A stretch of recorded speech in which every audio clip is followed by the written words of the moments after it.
I am Vivek Sir. I am the teacher of Unique English classes, and thank you for watching my video. And thanks for because lots of people subscribe my channel. And right now I am going to teach in second classes about present continuous tense. This is the very important because yesterday I taught about simple present tense, and I think this classes is regularly going on. So I think I am ready here, and listen to me carefully. First of all, I would like to tell about how will I identify according to Hindi language of present continuous tense. First of all, I would like to tell कि ये जो present continuous tense है इसको हम लोग तीन नाम से जानते हैं. फर्स्ट ऑफ ऑल आपको present continuous tense, सेकेंड हो गया present progressive tense, present progressive tense, and its third name present imperfect tense. Okay.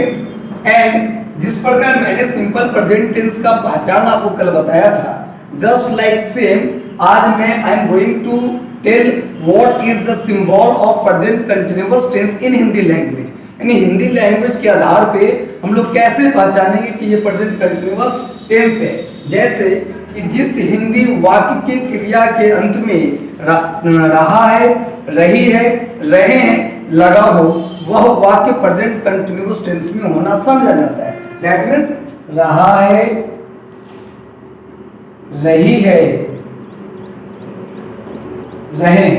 और एक चीज और मैं आपको क्लियर करना चाहता हूं, या फिर जिस वाक्य से ये पता चले कि कोई काम वर्तमान समय में जारी है और उसमें रहा है, रही है नहीं लगा होगा. जैसे कि मैं बैठा हूं, दैट मीन्स कि यहाँ पे भी बैठने का जो काम है वो जारी है, प्रेजेंट में चल रहा है.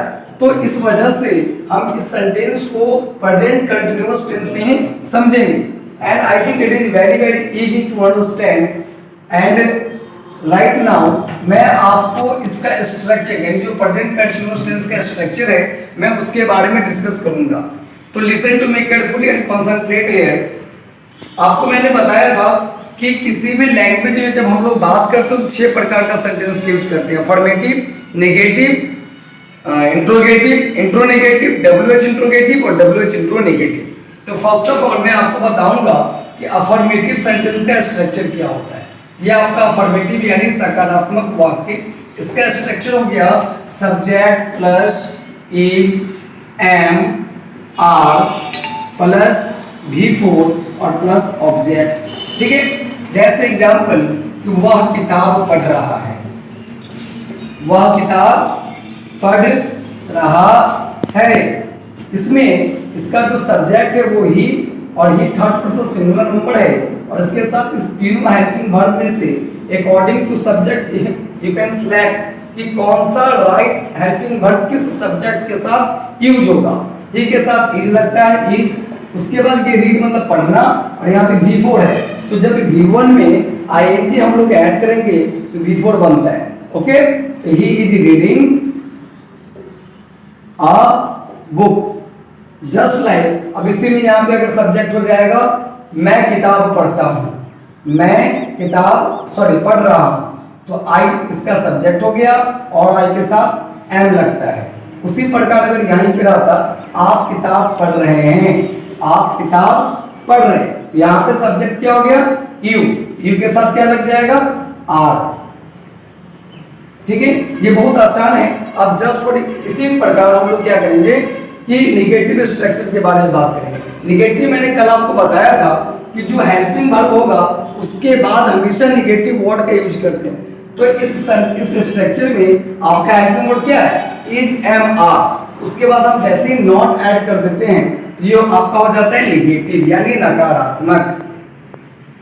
नेगेटिव. अब जैसे आप किताब नहीं पढ़ रहे हैं, कुछ नहीं करना है, यू आर ये हेल्पिंग वर्ब है, इसके बाद हम नॉट लगा देंगे, you are not reading a book. उसके बाद हम लोग इंट्रोगेटिव के बारे में बात करते हैं. इंट्रोगेटिव सेंटेंस में we always use helping verb before the subject, यानी सब्जेक्ट के पहले ये जो आपका हेल्पिंग वर्ब है उसका प्रयोग करते हैं अकॉर्डिंग टू सब्जेक्ट, यानी इस हेल्पिंग वर्ब को यहाँ हम लोग सब्जेक्ट से पहले लिख देते हैं। अब डिपेंड करता है कि कौन सा हेल्पिंग वर्ब यूज करेंगे, तो आपका जो वाक्य है उसका सब्जेक्ट कौन सा है, तो सब्जेक्ट आपका यू हो गया, आर यहाँ लिख देंगे तो हो जाएगा आर यू, और नॉट में डालेंगे are you reading a book, यहाँ पे साइन ऑफ इंट्रोगेशन।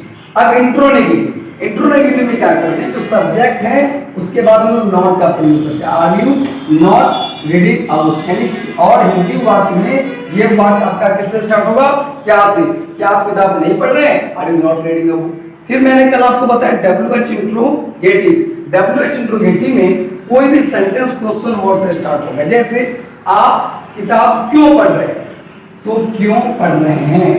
अब यहाँ पे फर्स्ट ऑफ ऑल हमको मालूम है कि क्यों का इंग्लिश क्या होता है, वाई, तो जिसको WH वर्ड कहा जाता है उसको क्या करेंगे कि जो आपका हेल्पिंग वर्ब है उसके पहले इसका यूज करते हैं, why are you reading a book. उसके बाद फिर आप किताब क्यों नहीं पढ़ रहे हैं, तो why are you not reading, why are you not reading a book. ये आपका प्रेजेंट कंटिन्यूअस टेंस का टोटल स्ट्रक्चर।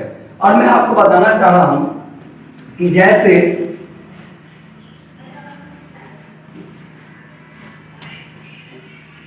यहां पे है मैं बैठा हूं, मैं बैठा हूं, तो आई एम सिटिंग, क्योंकि बैठने का काम जारी है। जैसे कि मैं बैठा हूं, just like I am sitting, मैं बैठा हूं, और I am sitting that means कि मैं बैठ रहा हूं, दैट मीन्स इन दोनों एक्शन में काम जो है वो जारी है। तो आई एम सिटिंग और या फिर मैं बैठ रहा हूं, आई एम